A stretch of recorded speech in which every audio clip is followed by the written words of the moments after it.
Bem-vindo aqui para mais um vídeo que nós vamos conversar sobre a nossa Bolsa de Valores, trazendo informações que podem nos ajudar na nossa tomada de decisão e nos preparar para esse ano de 2024.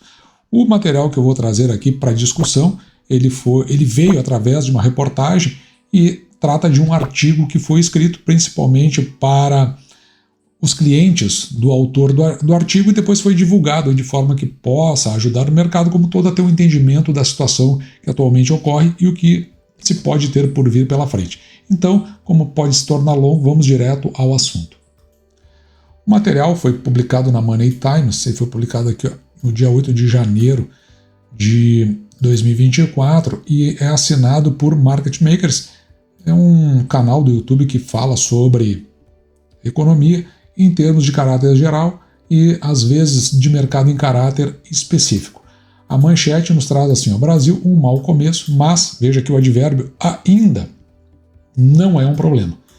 Então, mas pode vir a se tornar, né? Basicamente é isso que se está dizendo. O texto ele foi produzido pelo convidado aqui da reportagem, Sandro Sobral. Ele é head da área de mercado e tesouraria do Santander. E a propósito disso, eu fui lá para dar uma olhada. Eu sempre vejo essa questão do conselhão do presidente atual do Brasil. E eu busquei aqui pela palavra, né? Botei só Santa, abreviação de Santander, e nada foi encontrado. Então, Santander não faz parte do conselhão. Existe uma chance de que esse conteúdo não esteja contaminado. E o que decorre é que o texto ele foi enviado à base de clientes do Sandro Sobral, acabou viralizando e dessa forma a reportagem entendeu por trazer à tona. E veja aqui abaixo, logo a seguir, irá uma tradução do texto do Sandro Sobral, o que me faz crer que o texto tenha sido escrito possivelmente em inglês. Ele começa no texto aqui mencionando o cenário atual, onde ele apresenta uma ausência de clareza. E quando ele coloca do ponto de vista aqui de ausência de clareza, ele mais ou menos entra em consonância com algo que a gente também está percebendo. O que acontece é que no ano de 2023 as coisas estavam mais fáceis de serem vistas, observadas. E atualmente as coisas não serão fáceis de serem desenvolvidas ao longo do ano de 2024. E a argumentação deles é que lá no início de 2023 todos estavam pessimistas e havia, por conseguinte, então claro, se a pessoa está pessimista não está comprando, muita gordura nos preços. E atualmente nós estamos vendo um cenário que está no sentido contrário, porque ele entende aqui que com um otimismo que surgiu, principalmente no final do ano passado, e pode ter chegado, pelo menos é a minha interpretação, a um otimismo exacerbado, exagerado, veja que há quase uma precificação perto da perfeição sobre esses preços. Portanto, sem gordura de evolução. E de qualquer forma, o que ele está falando aqui ao longo do texto vai ser sobre oportunidades. Verificando se os preços atuais eles condizem com o otimismo geral que está sendo colocado no mercado. Na visão dele, os investidores locais têm sido mais dogmáticos do que pragmáticos. Aí aqui eu faço um comentário porque eu não entendo aonde ele acha que essas coisas se distanciam. Porque no dogmatismo é justamente uma abordagem sobre um conjunto de regras, sei lá, determinados, e que você não aceita discussão sobre aquelas regras. Isso é o dogmatismo, elas são aceitas e você simplesmente as cumpre. E no pragmatismo, o pragmatismo ele é orientado ao objetivo sem dar margem para improvisos. Então você faz aquilo porque você tem que fazer. São dois conjuntos filosóficos distintos, mas eles têm um aspecto de intersecção. Mas como ele diz aqui ó, que esses dogmáticos muitas vezes são passionais, eu estou entendendo que ele está trazendo para dogmáticos aquelas pessoas que se movimentam porque está sendo dito no mercado, não questionam e às vezes ficam mais eufóricas e acabam tomando as suas decisões. Então eu vou entender dessa forma durante o texto.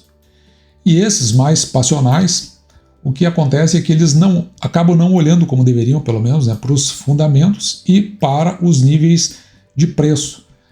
E, consequentemente, não fazem uma referência se esses preços ou esses fundamentos estão devidamente ajustados. Lembrando que é justamente o que nós fazemos aqui no canal, justamente para fazermos as nossas aquisições, nossos aumentos de posições ou até ingresso em alguma ação. E ainda vai falar aqui, dentro da construção dele, que existe uma geração que ele chama impaciente justamente porque atualmente existe essa que é chamada fast food de informações.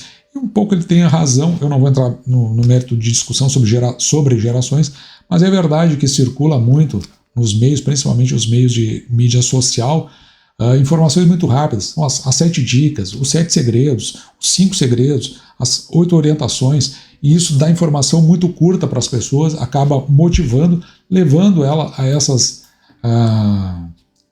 medidas que elas tomam para suas vidas, que tem um cunho mais passional, mais emocional, e eventualmente pode acabar tomando medidas erradas justamente por não terem uma concepção de avaliação do todo.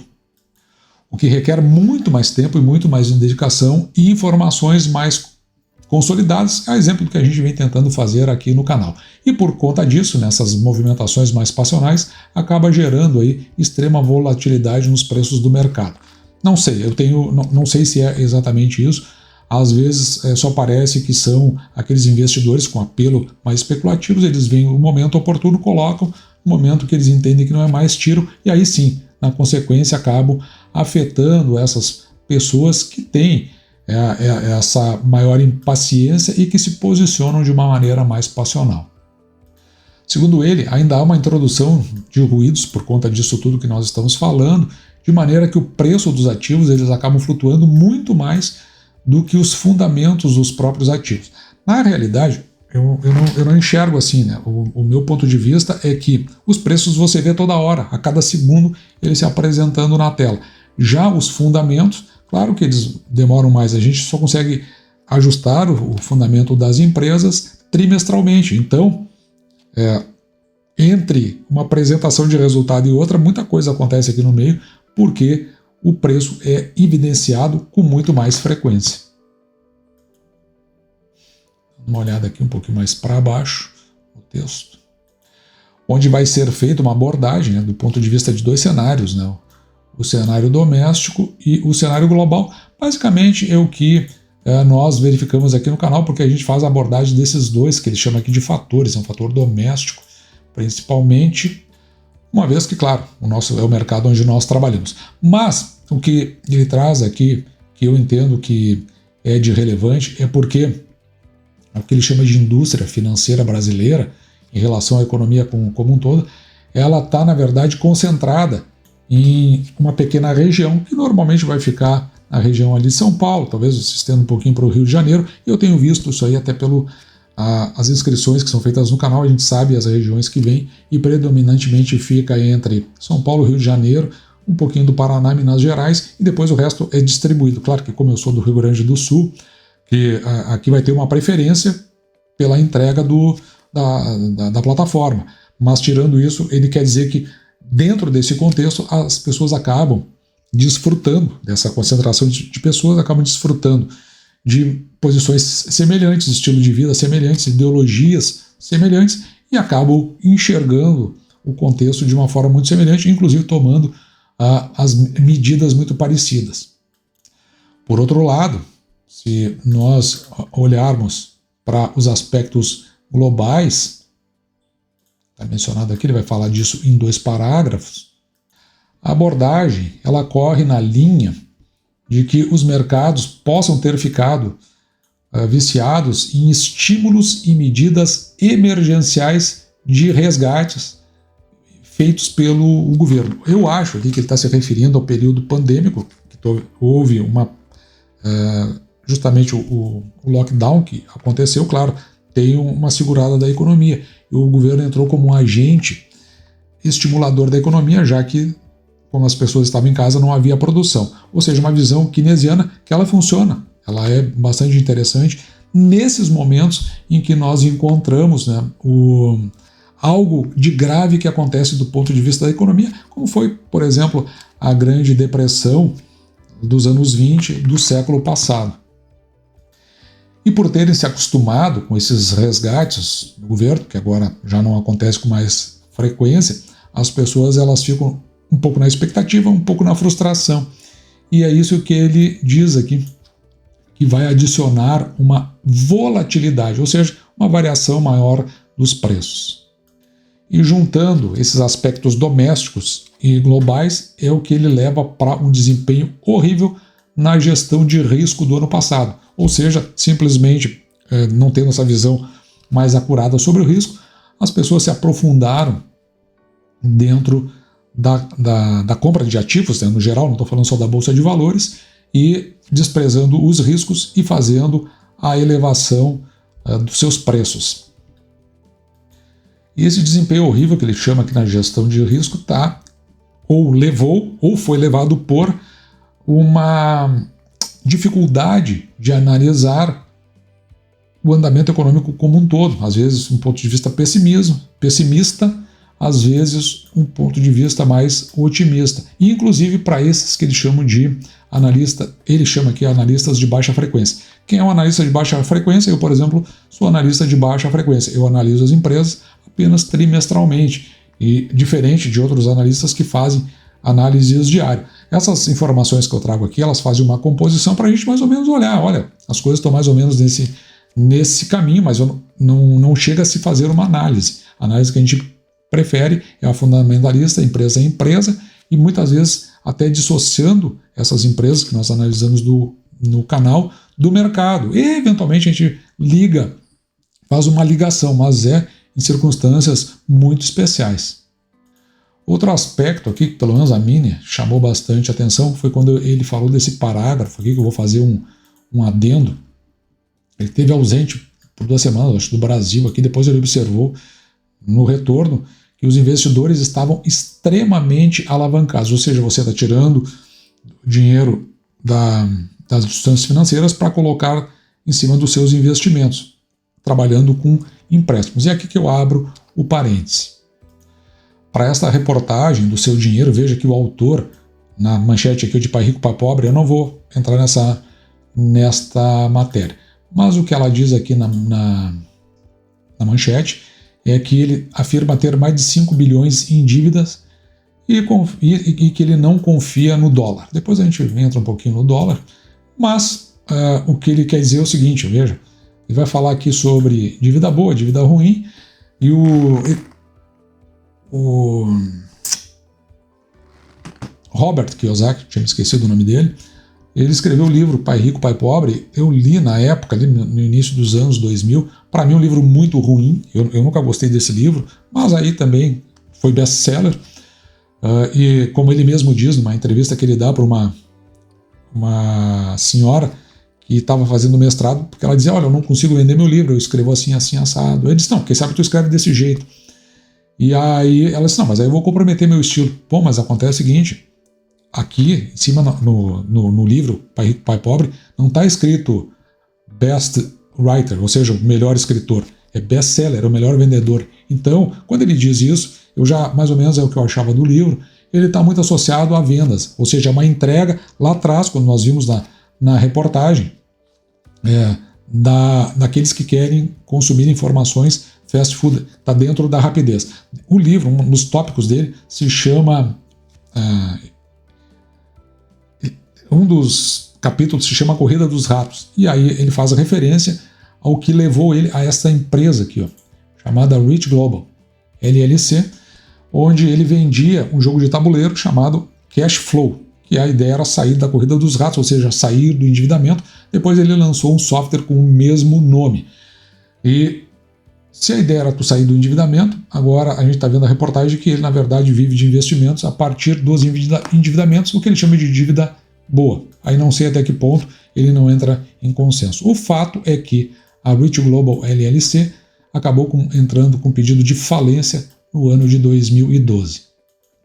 O que, a meu ver, é exatamente um dos perigos, né, dos investimentos com base na alavancagem, porque um dia a conta vem, se você não fez algo muito seguro, você acaba pagando o preço. E por conta dessa alavancagem é que quando ele retorna, depois dessas 2 semanas, é que ele observou que há um certo otimismo em consenso e que as gestoras estão muito menos cautelosas do que elas estavam anteriormente e agora se colocando de uma forma bastante exposta por conta dessa alavancagem. Uma outra informação que ele traz aqui é a seguinte: eles têm provavelmente um aplicativo lá que tem um mapa de calor que estima o posicionamento dos fundos dos ativos. Então ele mostra que o posicionamento técnico voltou a ficar horrível em meio aos preços que não são mais baratos. Então deve ter um aplicativo que eles colocam justamente isso, alavancagem, preço, uma série de coisas, e mostra, olha, está sinalizando que não está bom. Eu não posso atestar por isso, porque eu não conheço o software e não conheço também a forma como ele opera para chegar nesses mapas de calor. De qualquer forma, eu imagino que quem for cliente dele deve confiar nessas informações. E é essas informações que fazem a estrutura para ele chegar que nós estamos em um péssimo início de ano, neste ano de 2024. Some-se a isso que ele entende aqui que não tem ingredientes novos para sustentar uma nova rodada positiva, ou seja, um novo alcance. A não ser por coisas esporádicas, mas aí eu também vejo por um aspecto diferente, né? No meu ponto de vista, eu entendo que quando o mercado está otimista, ou otimista exagerado, como é o caso, qualquer coisinha colocada já é o suficiente para dar uma subida, como, por exemplo, uma redução na taxa de juros do mercado americano. Para ele, veja aqui, ele faz uma leitura do cenário, exatamente aqui nesse trecho. Ele olha para o mercado brasileiro e entende assim, inflação continua controlada, a economia está desacelerando de forma lenta. O balanço dos pagamentos permanece sólido, o governo continua a ter uma abordagem pragmática em relação à economia, o que eu discordo dele, acho que a abordagem mas também ela não é exacerbada. Lembra que nós falamos de pragmatismo orientado a objetivos, e o objetivo do governo nesse ano era zerar o déficit fiscal, o que ele não vai conseguir, e depois eu vou dizer os motivos disso. E daí que ele conclui, como eu disse agora há pouco, exceto por novas notícias, os novos eventos, essa precificação já vai estar no seu limite. Eu entendo que diferente. Qualquer detalhezinho, qualquer notícia relativa vai fazer com que suba mais. Mas ele entende diferente, que em não aparecendo, acabe as pessoas desistindo e depois volte para subir de novo, gerando uma volatilidade maior muito em breve. Será que numa tendência de baixa ou numa tendência de alta? E depois, ao longo aqui desse documento, ele vai fazer algumas referências aí que eu acho interessante. Uma delas é a visão dele que ele tem em relação ao dólar. E o dólar, o que ele diz aqui, o dólar é quando ele entende que normalmente o dólar se sai bem. E ele acha que é o seguinte, o dólar vai se sair bem quando a economia está crescendo, a gente viu que está desacelerando, o fiscal é expansionista, mas não a ponto de gerar solvência, ou seja, tu aumenta tanto os impostos que as pessoas acabam falindo ou entrando em recuperação judicial. Também o governo tem credibilidade. Então, a meu ver, assim, nesses 3 aqui aspectos já falhou, certo? O governo tem apoio social e político. Eu entendo que o governo não tem apoio social nenhum, e as pesquisas, aí a última foi da Genial Quest, ele está, na verdade, perdendo cada vez mais esse apoio social, e o político ele mantém, na minha visão, enquanto ele tiver as emendas de orçamento para pagar, ou seja, as emendas parlamentares, as emendas imperativas ou impositivas e as emendas do relator, antigamente chamada de orçamento secreto. E também aqui, agora aqui sim, as taxas de juros são suficientemente altas em relação às taxas dos Estados Unidos, isso está acontecendo. Os preços da commodities estão em alta, na verdade, ao contrário, uma semana retrasada, houve redução pela OPEP do preço do petróleo.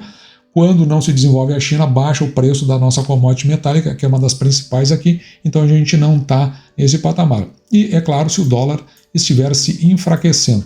Na realidade, o dólar está. Então, nesse cenário todo, quase nada não, a maioria não está acontecendo. E ainda ele faz uma consideração aqui, que eu não vou entrar muito no mérito, mas ele entende que em períodos de gastos exacerbados do governo e falta de controle fiscal é quando o real tem se saído bem. E nos tempos de austeridade, ou seja, quando tem controle dos gastos, quando tem uma meta fiscal bem consolidada e bem cumprida, o real se sai mal. O que eu acho que o que não está explícito aqui é que normalmente isso é uma consequência, justamente por uma economia que foi mal, se precisou chegar a essas austeridades. E aí, claro, nesse caso o real vai se sair mal. Por outro lado, na outra parte, justamente por conta dos gastos exacerbados, da falta de austeridade, é o passado que traz ao melhor desempenho do real frente ao dólar. Pelo menos essa é a minha visão. Eu acho que só faltou para ele aqui olhar para o passado antes de chegar nessa conclusão. E por outro lado, veja, ele enxerga o mercado como superestimando o real. Eu também enxergo da mesma forma, mas, enfim, para quem gosta de dólar, que o compre, embora ele sinalizando aqui que neste momento está numa zona de venda, segundo os dados lá que ele tem da economia. De toda sorte, ao entendimento de que o atual nível de preço não está mais tão atrativo. Eu também acho, tanto que o canal que a gente não tem comprado, mas eu, diferente dele, penso que ainda tem mais margem para subir, justamente por as pessoas estarem esperando qualquer notícia boa para confirmar o seu otimismo. Aqui ele vai chamar de narrativa, mas eu prefiro dizer assim, é que toda vez que a pessoa toma uma decisão e ela não está baseada em fundamentos, ela acaba criando uma versão para justificar as suas medidas. E depois disso, ele entra em discussões que vão acontecer durante esse ano, como, por exemplo, discutir a questão da meta do equilíbrio fiscal. Para mim está muito longe de acontecer, já vou explicar por quê e o que está faltando. Que é o que vai acionar aqueles mecanismos do arcabouço fiscal, no qual eu, pessoalmente, não confio. Ele considera ainda o que a gente está vendo, uma desaceleração no crescimento, e aí só então ele vai mencionar a questão política, na visão que ele tem, que é esta melhora da relação do governo com o Supremo Tribunal Federal e o Congresso. A meu ver, eu acho que não tem essa melhora. O que acontece é que todos os sinais indicam que o Supremo Tribunal Federal é mais um manipulador do Executivo, ao qual está preso. Isso veio pela fala do ministro Gilmar Mendes, que fez em Congresso o governo não esquecer que o atual chefe do Executivo só chegou lá por conta da ação do STF. Então, dito pelo decano hoje da Corte, o ministro Gilmar Mendes. E o Congresso, na outra parte, ele está atendendo às iniciativas do governo, ao passo que o governo está liberando recursos através daquelas emendas que eu falei. Então, enquanto estiver liberando, ele cumpre. A partir do momento que talvez isso não aconteça, justamente por questão dos arroxos fiscais e também pela desaceleração da economia, talvez ele encontre alguma dificuldade. O lado bom nisso, pelo menos para o governo, é que o Brasil é uma grande potência, não perante os outros países, né, mas é um país que fazem o que fazem com ele, mas ele não se sucumbe de forma muito fácil. Ele entende aqui também, é visível que a situação política está se acalmando, o que eu também discordo, porque o que ele não está considerando nesse artigo, que nós estamos entrando em ano eleitoral e tem uma construção para que esse ano eleitoral seja a base do ano de 2026 com escolha para presidente. E como é que a gente vê que isso não está se acalmando? Por conta do que aconteceu recentemente, segunda-feira, onde se foi fazer um evento referenciando o 8 de janeiro e que a mídia mainstream, que está do lado do governo, considerou, por todos os dizeres, que foi um pleno fracasso. Isso porque vários pularam da barca na hora de apoiar o evento. E por que pularam da barca? Porque ainda o nome com maior expressão política a fim de movimentar votos ainda é o presidente anterior, Jair Messias Bolsonaro, e muitos querem o apoio dele justamente para o ano eleitoral. Lembrando que, já que nós falamos da questão fiscal, falamos da questão política, vamos lembrar que o fundo eleitoral para o ano que vem aumentou 5 vezes, passando de 1 para 5 bilhões. Significa que o governo vai colocar a máquina em cima para atender os seus objetivos. Então, esses ânimos não estão se acalmando, pode até vir a se acirrar durante o ano de 2024, com mais despesas, justamente para atingir o objetivo, tentando saltar lá no ano de 2026. E aí, o parágrafo aqui final, que eu acho interessante, é que, do ponto de vista dele, ao entendimento de tudo isso que está vendo, se posicionar de uma maneira, e por que eu falo de se posicionar? Porque ele mesmo menciona que se posicionar de maneira a ser mais cauteloso, dado que o ano ainda promete ser volátil por tudo isso que eu falei, e aqui é o aspecto que eu concordo. E por falar em volatilidade, é só ver o mercado no dia de hoje, ele está praticamente aí no vermelho, mas o Ibovespa ele já subiu e desceu, ele já esteve no verde, agora está no vermelho. Quando eu digo verde, quer dizer que a pontuação de hoje está melhor que a pontuação de ontem, e agora já voltou para a pontuação em vermelho, ou seja, ficando pior, o mercado está descendo. Será que ele vai descer lentamente? Será que ele vai ter uma descida abrupta? Não. Eu acho que o mercado no geral só está esperando uma informaçãozinha qualquer para subir mais um pouco dentro da linha de otimismo que ele se encontra, embora eu, junto com o autor, o autor do texto, acredito que isso vai ser de curto prazo, até a gente começar a ver o que de fato vai se desnudar do ponto de vista da economia. A gente está falando aqui do descumprimento das metas fiscais, dos gastos exacerbado e eventualmente ter que soltar uma outra corda, principalmente na questão dos juros, o que pode gerar um processo inflacionário não descontrolado. Isso eu não acredito que vai acontecer, mas colocando mais dinheiro na economia e aumentando o patamar inflacionário. Dito isso, é a minha visão, pelo menos. Eu gostaria muito de saber qual é a sua, como é que você está em relação a isso, justamente para que a gente possa compartilhar com todos que fazem parte aqui do canal. E, voltando então, dito isso, eu vou ficando por aqui, me despeço de você, desejando que você fique com Deus e deixando, como sempre, o meu grande abraço!